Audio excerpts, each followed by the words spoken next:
Thank you all for coming to this event.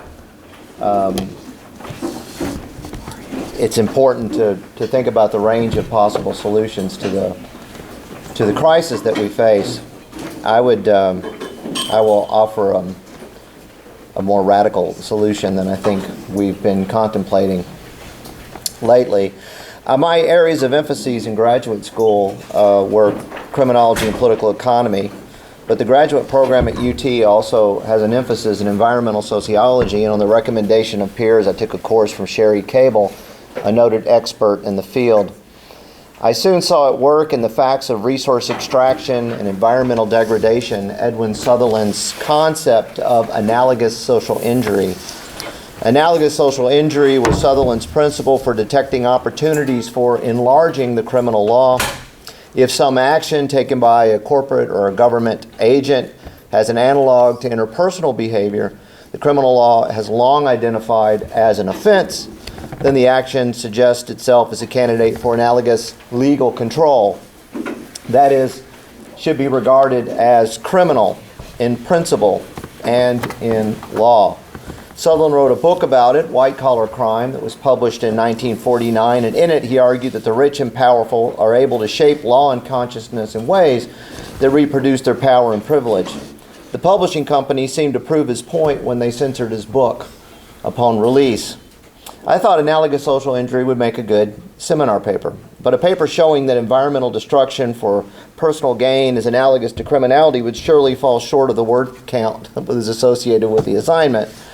This is so obvious, I thought. So I set out to explain how environmentally destructive business practices manage to avoid the criminal label. And leaning heavily on Antonio Gramsci's ideas of hegemony and the organic intellectual, his concepts capturing the method of control through the command of ideas and intellectuals, I showed how capitalists are able to hide the truth and change the conversation about environmental destruction. I also became more aware of the seriousness of the problem confronting us, of the problem of global climate change. Professor Cable encouraged me to submit my paper to an academic journal, which I did, only to have the editor, after a round of supportive reviews, refuse to publish it. In trying to understand what had happened, I discovered that the editor, an industrial sociologist, had received significant funding from polluting corporations, some of which I criticized in my paper. I considered filing an ethics complaint with the American Sociological Association, but seeing how I was a graduate student and I didn't want to burn bridges, I sucked it up. I sent the paper off to another journal instead. They published it after another round of reviews, and it went on to win the 2002 Sociological Spectrum Award for Best Article. But more gratifying than that was the article's impact. My approach played a role in shifting academic work in this area from the too often sterile and passive sociology of collective behavior and social movements to a more radical political sociology of state corporate power. That paper, Advancing Accumulation and Managing Its Discontents, the U.S. Anti-Environmental Countermovement, documented the multi-layered and well-coordinated structure of corporate-funded foundations and think tanks, faux academic science mills, fake grassroots movements, what the industry calls astroturf, corporate attorneys and lobbyists, and major media outlets that lie behind the manufacture of an illusion, namely that the earth is fine and really indestructible, that if it isn't, the innovative dynamic of the free market will, in Promethean fashion, generate technology allowing humanity to repair it. And in the meantime, the corporations have heard the public loud and clear. We're cleaning up our act by providing environmentally sound commodities and services, what they called greenwashing. With a colleague, Laurel Phoenix, I published 2 more articles using this approach to show the persistence of the structure under the Bush administration. Laurel and I recently discussed applying the model to subsequent administrations, such as the Trump presidency. A cursory look at the facts indicates that we would replicate our findings. There is a concerted industry effort to conceal and obscure climate change through misdirection and delegitimation. We have to admit the problem of global climate change. It is real and catastrophic.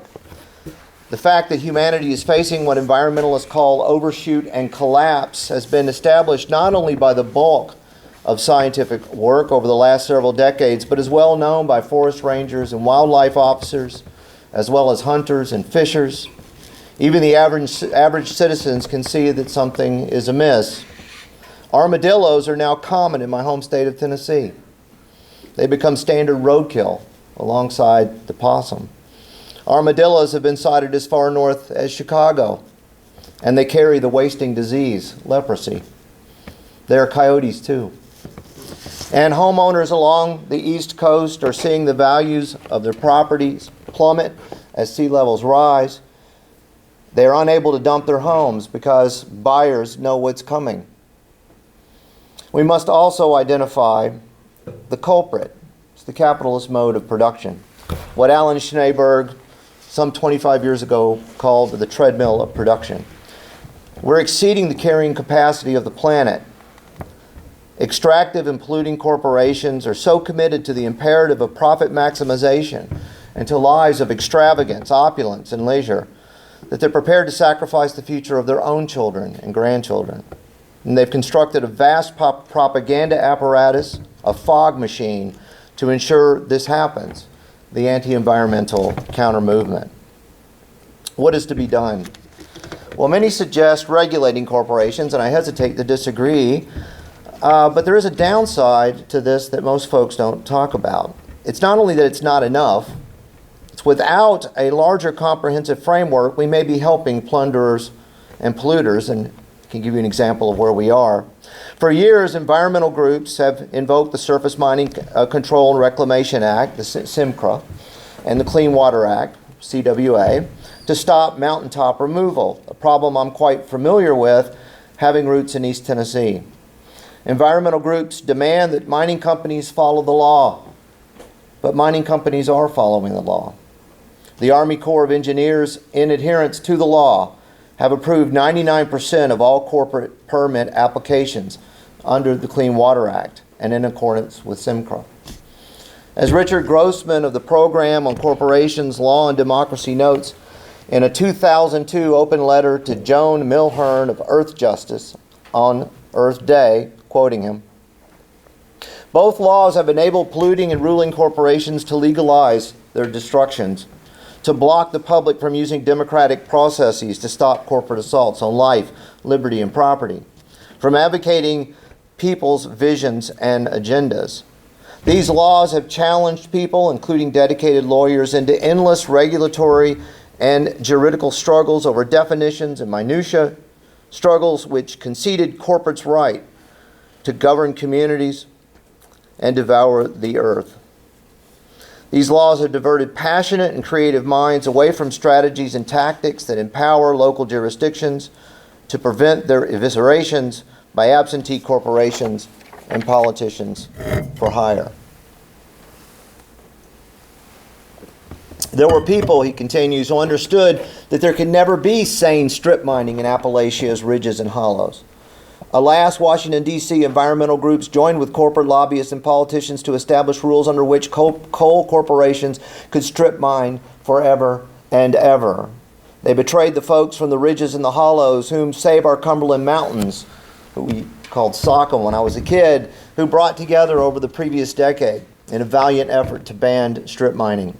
And I remember SOCM, how they boycotted the legislation written in their names that enabled extractive corporations to continue blasting the tops off of our Cumberland Mountains. And I remember watching Jimmy Carter, in a well-publicized bill signing, deceive the public into thinking that our mountains would be saved. Now, noting the difference between progressivism, which works within a legal structure that accepts the legitimacy of corporate rule and power, and populism, which desires to see corporations, if not abolished, return to their previous status subordinated to democratic rule, Grossman laments the opportunity lost. If the quarter-century investment in SMCRA and CWA had gone instead to challenging corporations' ability to use law and our Constitution and our governments against people, communities, mountains, rivers, and species, and into asserting the people's authority to govern, there would be no mountaintop removal today.